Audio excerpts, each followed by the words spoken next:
My name is Kim Muench. I am the founder of Real Life Parent Guide. I'm a certified parent coach, and you might be wondering, why is a parent coach presenting on teen stress today? Well, let me tell you, first of all, I'm so excited to be here in the Kindness Cup to share some really, I think, essential information for you as a teenager to manage your stress. But I'm also the mother of 5 kids, and I've actually counted backwards now.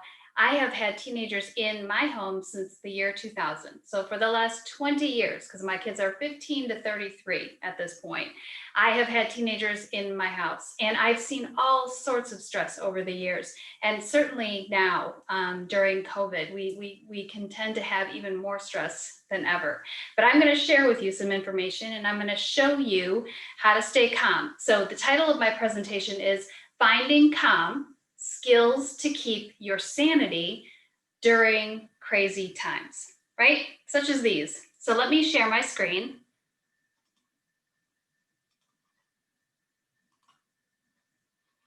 And we will begin. Okay, so like I said, the title of my presentation is Finding Calm: Skills to Keep Your Sanity in a Sometimes Crazy World. Let's start by defining what stress is and how it feels in our body. Okay, there are a lot of symptoms that can come along that would allow you to know in your physical body if you're feeling stressed. Some of those include a headache, a stomach ache, trouble sleeping, trouble eating, an inability to focus. You don't have to have all of these things. You might have some of these things, and you might have different things on different days. So how do you know what is stress and what is just a normal headache because I'm tired, or there's a reason that I just have a headache, right? Well, when these things, these symptoms interrupt your everyday life, when that stomach ache causes you to not be able to go to school, on more than one day, you don't have some 24-hour bug, but this is like an ongoing thing. When you're not interested in doing some of the things that you normally love to do, this can be a sign of having additional stress, which can lead to anxiety. And if anxiety isn't dealt with, can lead to depression. And teens are really experiencing a rise in anxiety, depression, in these mental health issues right now. They really have been since smartphones came out. And I don't want to talk about smartphones or what they influence, because I'm sure your parents talk about these things all the time. But I do want to focus on how we can look at stress and really work towards some different things that you can do in your life to help minimize and or deal with the stress that you have. So what are the kind of things that we can get stressed about? Family life, right? Gosh only knows, we have moms, we have dads. Sometimes we're living in 2 different places. Family life can be stressful. Maybe you have a brother or sister who has some special needs, or you've got special needs in some way or another. Maybe you've got older brothers and sisters that are getting into trouble and it's causing stress on your parents. Gosh only knows. There's millions of reasons why our family life might cause us some stress. Academics, oh my goodness, right? We're always trying to check the boxes, do the things. And if we're not doing those things, parents may get on us. We might feel that we're not doing our best. We might get down on ourselves, or maybe we are doing our best and for whatever reason you're feeling it's not good enough. So academics can be one of those things that can totally stress us out. Us as in teenagers. Life after high school, what does that look like? College is expensive, and I'm sure you've heard that. So we wonder, what are we going to do after high school? Is college really the best route for me? Maybe going to a trade school, maybe going to community college for a couple of years and getting my basic general courses done and then moving on to university. Maybe I'm just going to launch into a job. What if I don't know what I want to do? All very stressful if you allow it to be. Extracurriculars, oh my goodness. In the Texas area, sports are huge: football, band, Theater, what else is big? Soccer, any sports. I mean, any of those things, and they all seem to require a great deal of your time. So it's learning how to manage your time between your academics and your extracurriculars. And sometimes, some weeks, I imagine that feels a little bit impossible. So that can be a contributing factor to stress. Money, maybe money's an issue. Maybe part of your family life challenges are financial issues. It could be that during this COVID time, maybe your mom or your dad lost their job or got a decrease in pay, or who knows, right? There's just maybe a reason why money is a stressful issue for you, especially if you know your parents are stressing about it. Friends, oh, wow. Now is the time, right? You have friends that are starting to date, starting to explore, sexually, their sexual orientation, whatever that is. And friends definitely can add drama to our lives. As much as we need friends, they can also add some challenges to our lives. So that is another area that stress could be brought into. COVID, just in general, right? We are in the thick of the eighth month of COVID and pandemic and words that are kind of scary. And we've been shut down from some of the things we love doing. We might be missing some of our friends, our school activities. We might be missing our family members, grandparents, or whatever. We might be shut in because our parent or one of our siblings has an autoimmune disease or something that we can't really expose ourselves to other people. So COVID is definitely a stress factor for all of us. It's just at what level we're going to allow all of these things to add stress to our lives, right? So whether you have and I just want to say this, I really need to say this. We're not going to eradicate all stress from our lives, nor is that really healthy, quite frankly. We need a little bit of stress in our lives to keep ourselves motivated.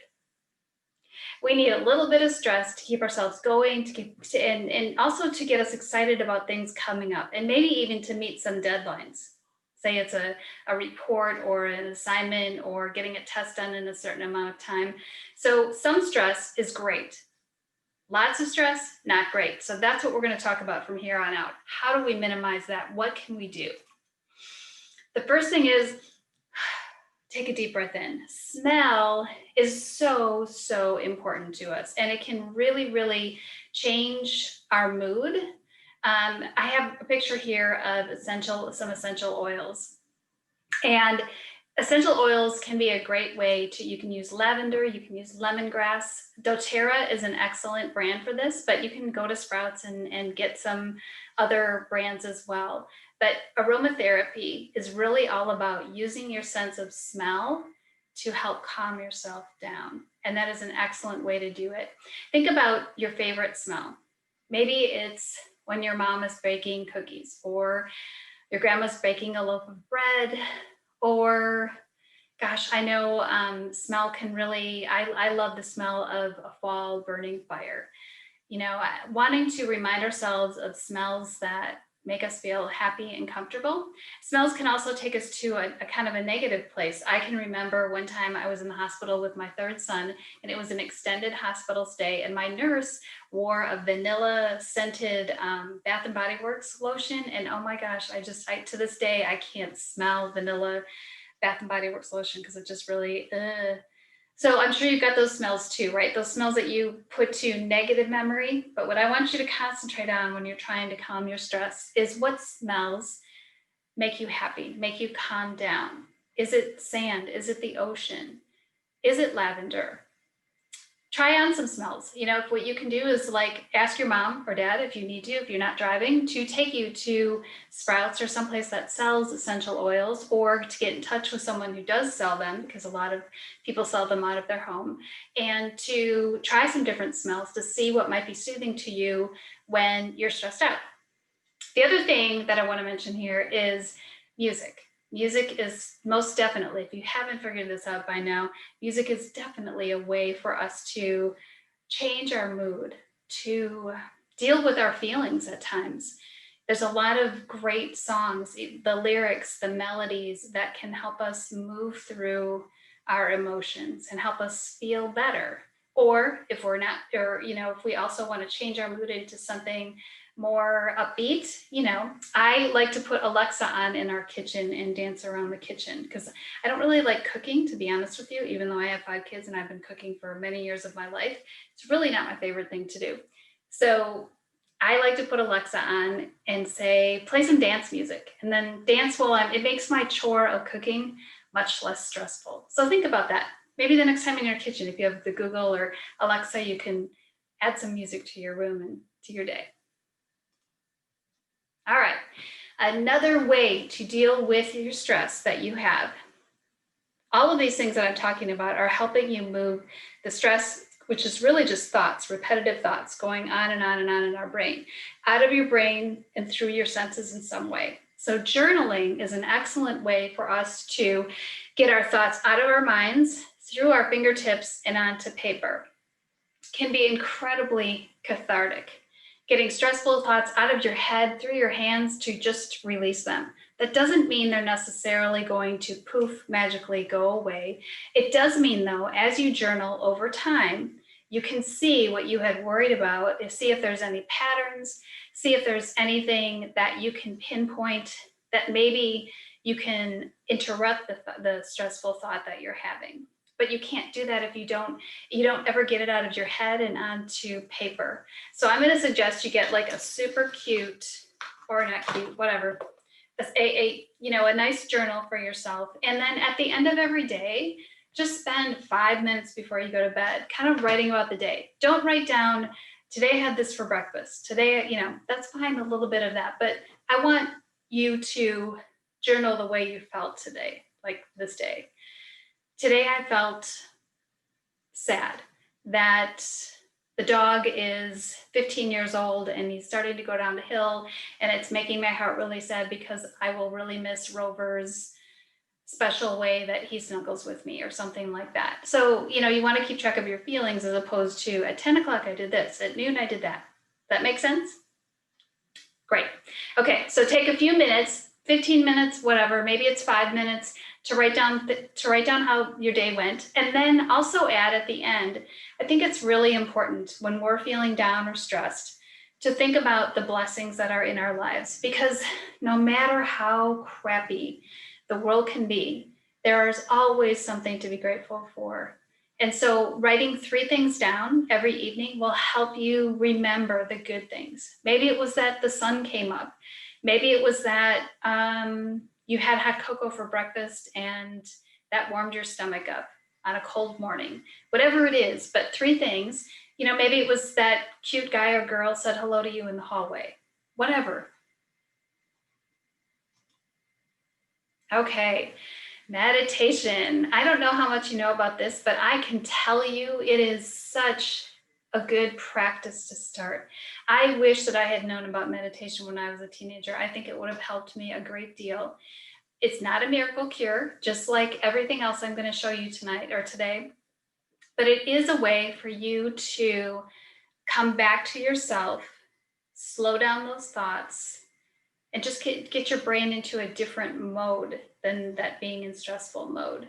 So there's many awesome apps. I use the Calm app, CALM, and it's got sleep stories on there to help you take a nap or go to sleep. It's got breath exercises on it that can be really great, especially if you're having an especially anxious moment or anxious time.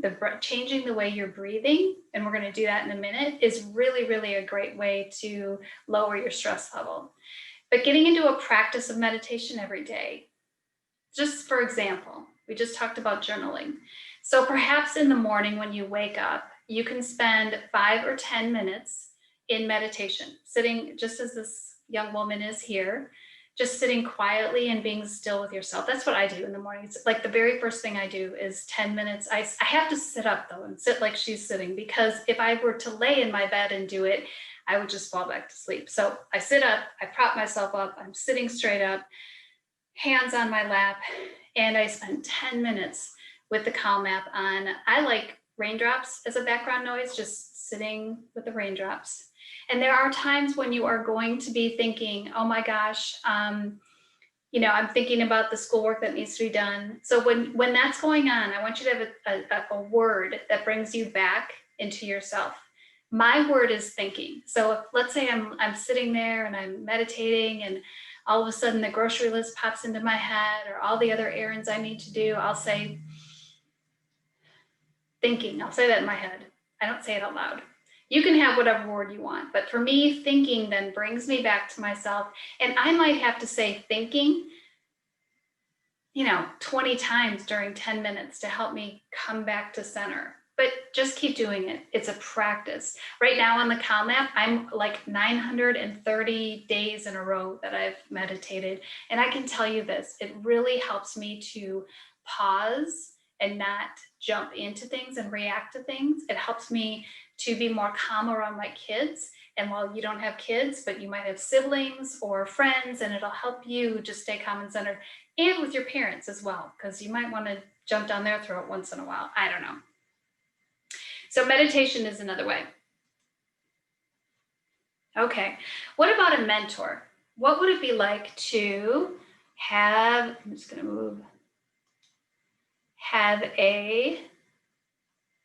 there we go, have a mentor. Someone who, maybe it's a friend's older brother or sister that you really look up to. Maybe it's an older cousin, maybe it's an older sibling, but someone that you could go and talk to that you would trust to help you navigate during these teen years. We all know that they can be a struggle, and there can be a lot of great times and a lot of great reasons to, and to celebrate being a teenager. But there can also be some definitely stressful growing times. So you want to have someone in your life. Maybe it's an aunt. So maybe, it's an older family member, someone who's further down the road than you, that if you needed to talk about something really serious, they wouldn't freak out. Let's say for some reason you don't want to go to your mom or dad. Have that other mentor or go-to person that you can share stuff with that isn't going to freak out. Maybe ask, let's say it's your older brother. Ask him if once a month you could have a phone call with him, or once a week, whatever it is, to have like 30 minutes of his time to just kind of talk about what's going on in your head and whatever. And I mean, most people are flattered to be asked to be a mentor. So I can't imagine that you're going to be turned down for that. So think about it. Who would be a great mentor in your life?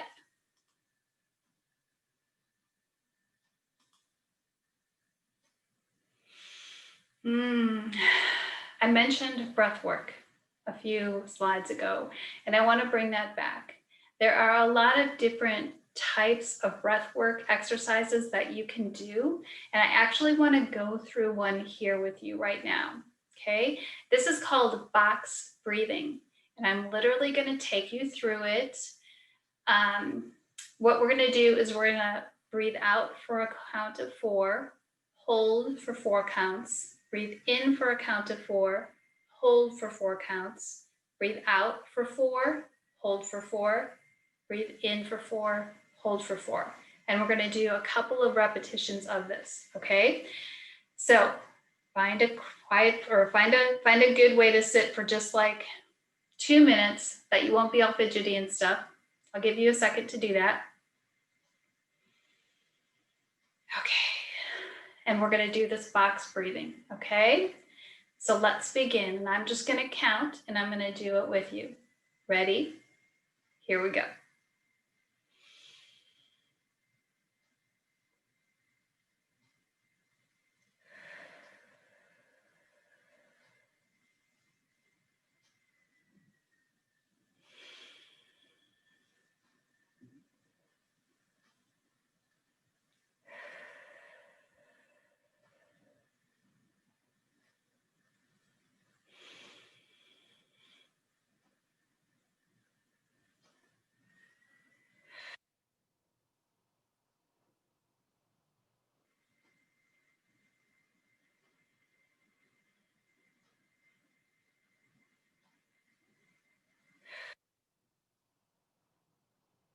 There you go. Gosh, I could take a nap. I'm so calm after that. So it's holding in for the count of 4, holding that breath for 4 counts, breathing out for 4 counts, holding for 4 counts, breathing in for 4 counts, holding for 4 counts, breathing out for 4 counts, holding for 4 counts. Okay, so just think of it as a box. right?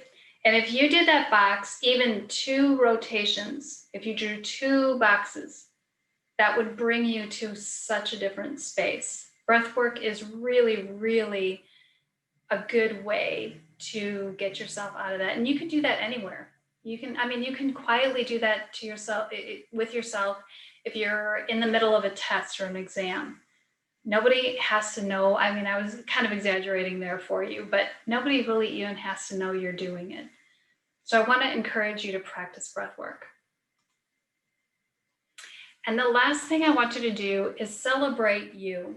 You are a unique individual. I want you to look in the mirror, and sometimes this can be really hard, right? This can be, to look in the mirror, and we tend to want to like nitpick ourselves and point out all the things that are wrong. Maybe our teeth are crooked, or I don't know, we need our eyebrows waxed, whatever it is. We tend to look for the negative things to pick ourselves apart. But what I want you to do is to go in your bathroom and look in the mirror, and I want you to celebrate the unique and beautiful individual that you are, because all of us are special and bring different, oh gosh, characteristics and qualities into the world. And it's not about everything that's right here. It's everything that's here and that you're showing the world. So I want you to celebrate you, because you are special and you are important and you are doing a wonderful job every day, especially when you start practicing these stress techniques, right? Okay, so let's recap.